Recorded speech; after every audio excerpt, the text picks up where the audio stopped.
I'm sure you can see where the cranes pulled up the seed. Sandhill cranes. Just everywhere. And where the drought didn't kill the seed, the Sandhill cranes did. There's hardly anything out here. Honestly, in the middle of the field, there's nothing. It only came up over in this section over here, where there was moisture. It came up, other than there being weeds, but I don't know whether to spray, disc it up, call it a year, you know what I mean? It's not a big deal. It happens. It's just unreal what they can do. But yeah, they just ate most of this field right up. It was planted early May, and of course it never rained until, well, it's raining right now. That's the first time. And it rained the other day. I don't know. We got like a couple tenths, but we haven't really got a whole lot today. You can see it's dry underneath. But, yep, Sandhill cranes sure aren't your best friend. You can see that old clay. Boy, when it's dry, it's dry.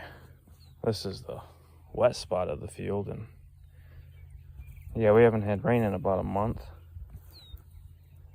Unreal.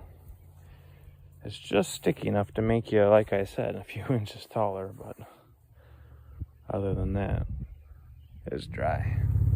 Interesting how where that field is tiled, you can see the new tile lines they just did it this spring. Wherever the tile's at, the corn hadn't come up. Must be really super dry in that area. The corn is just coming out of the ground. It's been super dry lately. It's crazy. But it's interesting, like this field over here was planted, 2 weeks earlier, and it's all up. Amazing. Well, that's better than nothing.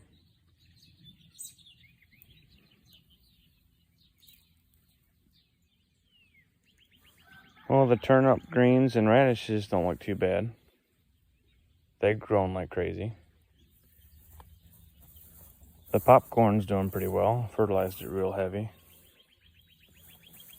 A couple tomato plants looking good. Cucumbers doing all right. Bush beans doing well. And we got some zucchinis. Apples looking pretty well. They get nice size to them. Might have to thin them out. It's kind of a smaller tree. What I'm most impressed about is how well this Silver Queen came up. I planted this 2 weeks ago, and it was just super dry out here. The one thing I did do was I moldboard plowed it really deep, brought up moisture, disked it down, packed it down, and planted it. And it came up perfect.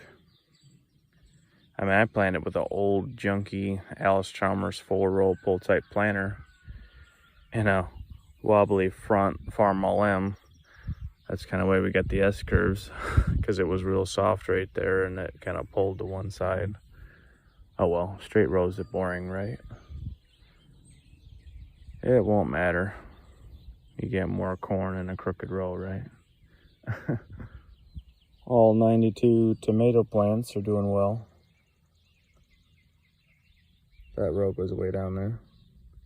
And it's kind of planned too. I followed the curvature of the corn. It was like it was meant to be.